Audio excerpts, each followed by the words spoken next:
Welcome back. It's time for a fun little exercise. Resumes are never fun, but I'm going to try and make this fun. I might succeed, might not. Let's have a look. Okay, before we get started, I have a resume cheat sheet for you that we're going to go through. And this is what you can do. I've simplified everything so that you do these items and you're already above average with your resume, and you're going to see some increase in the number of interviews you're going to get. But before we get into that, I want to show you, again, this website that we already talked about, the resumemaker.online. Now, I like this website because it shows you what part the interviewer actually cares about, or the recruiter actually cares about. If you look over here, we see the title, we see professional experience, maybe a bit of education, and then the left-hand side. I don't think you need birth date or nationality, but you get the idea. A recruiter usually only checks out the main points. And from there, if they're interested in you, they'll read further.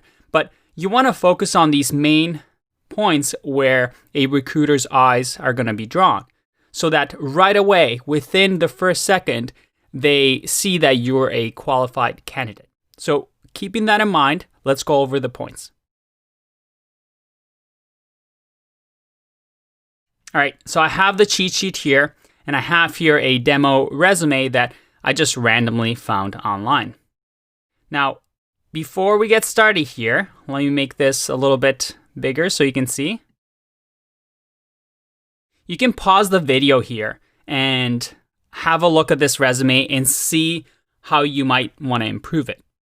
Or you can even bring up your own resume so that as we go along with each point, you can critique your resume. All right, so pause the video. Otherwise, I'm going to get started. Now, this resume cheat sheet, the first item on it is, does it use a pre-designed resume template? And if we take a look at this resume, it looks like somebody just wrote it in Microsoft Word with the most basic font, and it doesn't look very pretty. Right away, if I'm a recruiter looking at this, I'm not going to be impressed, and I'm going to associate low skills with the person that doesn't have a well-designed resume. So again, you might want to use a tool like the one I showed you that has pre-designed templates so everything looks good and professional. So we can fix that resume that way. Nice and easy fix. What about the next one? Make the resume fit on one page. I've said this numerous times, and you know what? This person has the resume on one page. That's a nice, easy one. Good job. What about the next one? Include words from job description. If I go into this resume, I don't know what this person was applying to, but again, the very first items, which is what a recruiter is going to look at, is going to read, I wish to obtain a web graphic design position where my unique technical and creative experience will be valuable. Having worked in media, I am familiar with a fast-paced environment, keeping tight deadlines, and maybe some technical knowledge and work experience. But just by reading this resume, I have no idea what this person is applying to. I just see that, they're looking for a web graphic design position, but it's not very specific. We want to include words from the actual job description. If they're looking for a front-end developer, make sure that the front-end developer, maybe JavaScript, is included in your objectives or technical knowledge right at the beginning. Again, keywords are those words that people are going to see, recruiters are going to see, or even machines that are reading your resume are going to see and say, ooh, this person is the type of candidate that we want. Let's look at the next one. Include company name you're applying to. This is so simple to do, and right away puts you above most resumes. You see over here that this person hasn't really included that. Ideally, you add it into the objective or maybe summary or the title, the company name or something specific to that company that you want to improve. Maybe the company is looking for engineers who can improve their infrastructure. Well, you should definitely have those words and that phrase in your objective. All right, off to the next one. Does your first item on your resume reflect what you are looking for or what they are looking for, the company is looking for? Again, this kind of goes hand in hand with the job description and the company name, but your technical knowledge, your objective, your experience should be exactly, especially the very first items, should be exactly what they're looking for. Again, if you don't include those words and you give them something random, like this person has a company name here and a company link of somewhere that they've worked in the past, well, I don't really care. And if I look over here, the first item that I see is HTML. If they're applying for a web graphic design position, HTML is probably not the most important item here. So again, I don't really care about that. All right, off to the next point. We're flying through this. It's not that bad, is it? Experience titles demonstrate value. Probably the most poorly worded sentence I have come up with. But let me explain what it means. The experience title should demonstrate value. That is, the work experience, which is usually the main part of the resume, should show that you provide value. If I go into this person's resume, the first sentence I'm going to read is that a company's name that they've worked at that I've never heard of, WebMD, which is a big website, so I've heard of them. And then I see web producer. And then again, responsibility includes updating HTML content. Doesn't really demonstrate a lot of value here. Instead, you want to make sure that your work experience shows a value. That is, instead of having the company name here, unless it's a big company like Amazon, Netflix, or Alibaba, something with a lot of good recognition, I don't really care about the company. I care about what you did. Web producer, that sounds a lot more impressive than this company name, so this should be bolded and highlighted. Production coder, again, more important than WebMD. Art director, again, more important. So you want to make sure that that's highlighted, that those are the key things that shows you're valuable. Another thing is, if you look at this sentence over here, this HTML part doesn't sound impressive. But the second part, cropping, retouching, optimizing photos for creation of thumbnails and other images, I mean, you could reword that and make that sound better, such as improving performance of the website by optimizing assets, such as photos. Having those first items demonstrate value is very, very important. And this is actually over here as well. When we go to technical knowledge, we see that the second item is MS Office, Microsoft Office. I mean, everybody knows how to use Word. It's not very impressive. Maybe adding Adobe Creative Suite, Photoshop, Illustrator, Flash at the beginning, if you're applying for a web design graphic position, is more important than Microsoft Office. And again, even this sentence, I've been hand coding HTML for 9 years, CSS for 4 years, Webmaster, done PHP, MySQL. Why is that so small and underneath everything? A recruiter is going to see this without reading this full sentence. That's probably the most valuable part of the resume.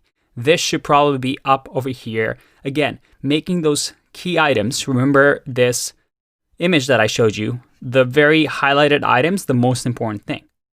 All right, I think I've talked about that point enough. Let's go to the next one.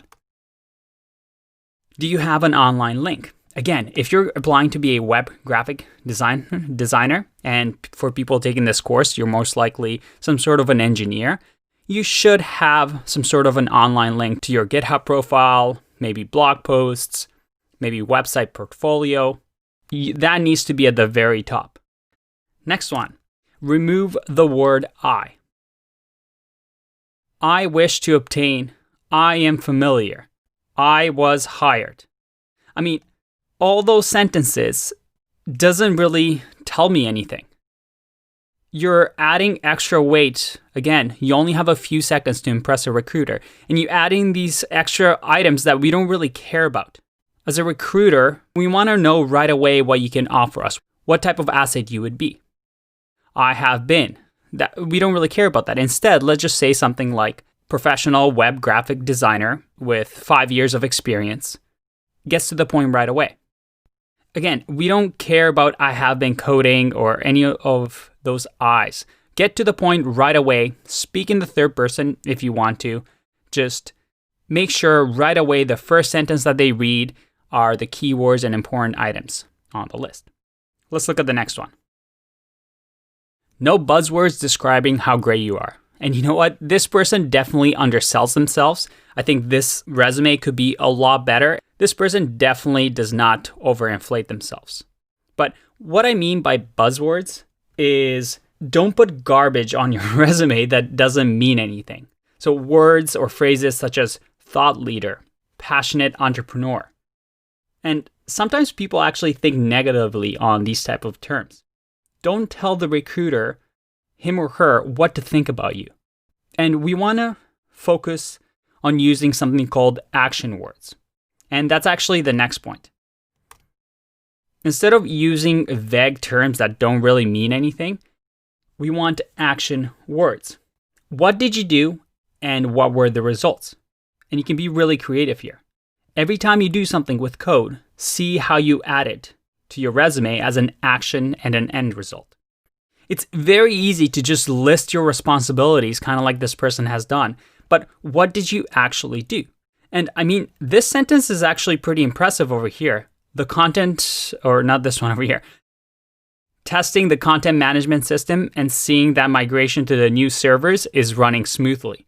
I mean, that sounds a lot more impressive than coding HTML web pages. Action words perhaps should be testing, deploying, and observing content management systems to production servers.